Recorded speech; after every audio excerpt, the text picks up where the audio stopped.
বন্ধুরা, আজকের এই ভিডিওর মধ্যে আমি আপনাদের সঙ্গে শেয়ার করব যে আপনারা ইংলিশ ভ্যারাইটির গোলাপ গাছের মধ্যে কি করে পরিচর্যা করবেন। কারণ ইংলিশ ভ্যারাইটি গোলাপ গাছ সরাসরি কোনো জায়গাতে হয় না, যদি হয়েও থাকে তো সেই গাছটা কিন্তু কিছুদিন পর শুকিয়ে যায়।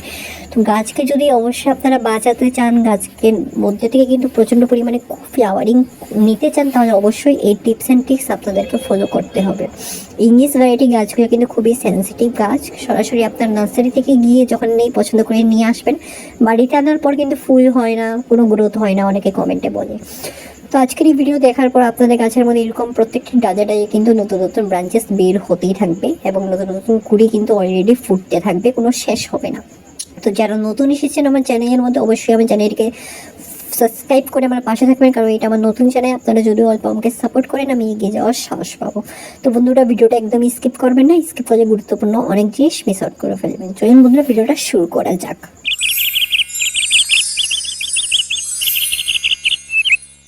নমস্কার বন্ধুরা, কেমন আছেন সবাই? মিকি মিনিস গার্ডেন্সের মধ্যে আপনাদের সকলকে স্বাগত জানাচ্ছি। আশা করি সবাই ভালো আছেন, সুস্থ আছেন।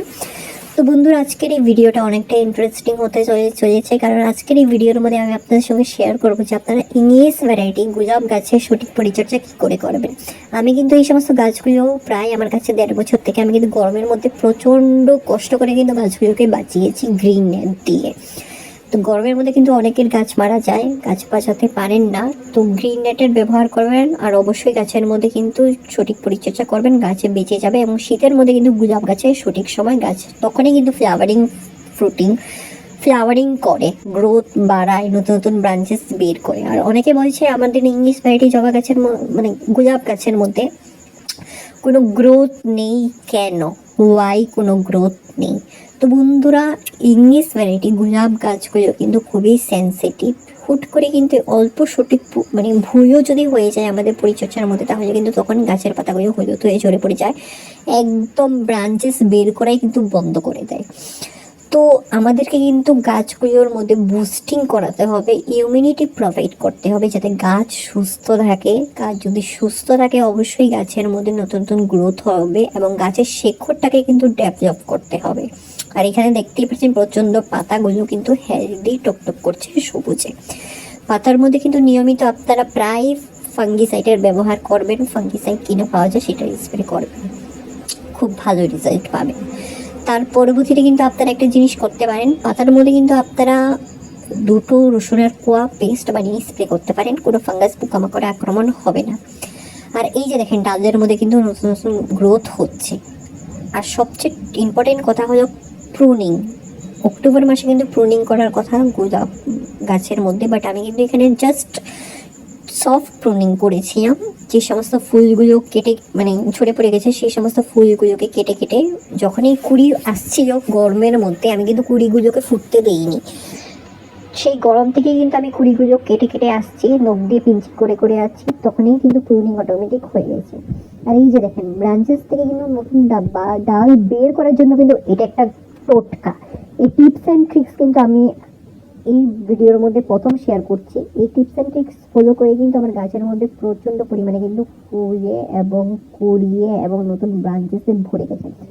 যতটা নতুন ব্রাঞ্চেস হবে, ঠিক ততটাই কিন্তু গাছের মধ্যে ফুল ধরবে, কারণ গোলাপ গাছের মধ্যে সেই সমস্ত ব্রাঞ্চেসে ফুল ধরে, সেই সমস্ত ব্রাঞ্চেস নতুন বের হয়।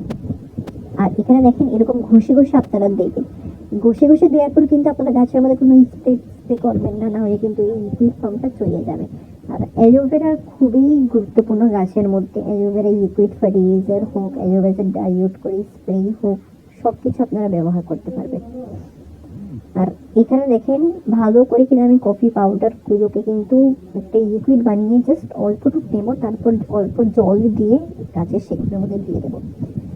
কারণ অ্যাসিডিক ফর্ম কিন্তু গোলাপ গাছ ভালোবাসে মাটির মধ্যে। যদি অ্যাসিডিক ফর্ম ভাব থাকে, তখন কিন্তু গাছ খুব দ্রুতভাবে বৃদ্ধি হয়। এই টোটকা ফলো করবেন, অবশ্যই গাছের মধ্যে গ্রোথ হবেই হবে। আপনারা বলতে পারবেন না যে আপনাদের গাছের মধ্যে কোনো গ্রোথ হচ্ছে না, কোনো ব্রাঞ্চেস বের হচ্ছে না, কোনো পাতা জোতা হচ্ছে না। তো বন্ধুরা, চলুন, যদি আপনাদের এই ভিডিওটা ভালো লেগে থাকে, তাহলে অবশ্যই আপনারা আপনাদের প্রিয় গার্ডেনিং ফ্রেন্ডসের সঙ্গে আমার ভিডিওটা শেয়ার করবেন।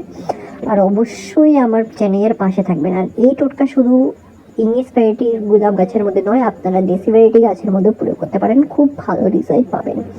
তো আমি কিন্তু নিয়মিত ডেইলি আপনাদের সঙ্গে ভিডিও শেয়ার করতে থাকি। অবশ্যই আমার চ্যানেলটিকে সাবস্ক্রাইব করে পাশে থাকবেন, আর আপনাদের ফ্রেন্ডসদের মধ্যে অবশ্যই আমার চ্যানেলটিকে শেয়ার করবেন যাতে সবাই দেখতে পারে।